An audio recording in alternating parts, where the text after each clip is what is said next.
પાટણ નજીક નોરતા પાસે આવેલા મહાકાળી પીપળ વનમાં અનોખો પ્રસંગ. પાટણના જાણીતા પત્રકાર અને શ્રી પદ્મનાભ મંદિર ટ્રસ્ટના પ્રમુખ ટ્રસ્ટી યશપાલ સ્વામીની સુપુત્રી ડોક્ટર ત્રિશલા સ્વામીના લગ્ન પ્રસંગે પર્યાવરણ જાળવણીનો અનોખો સંદેશ આપવામાં આવ્યો હતો.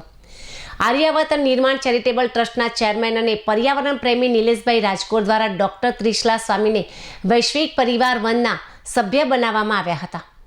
મહાકાળી પીપળ વન ખાતે ડોક્ટર ત્રિશલા સ્વામી અને તેમના પિતા યશપાલ સ્વામીના હસ્તે વૃક્ષારોપણ કરવામાં આવ્યું હતું.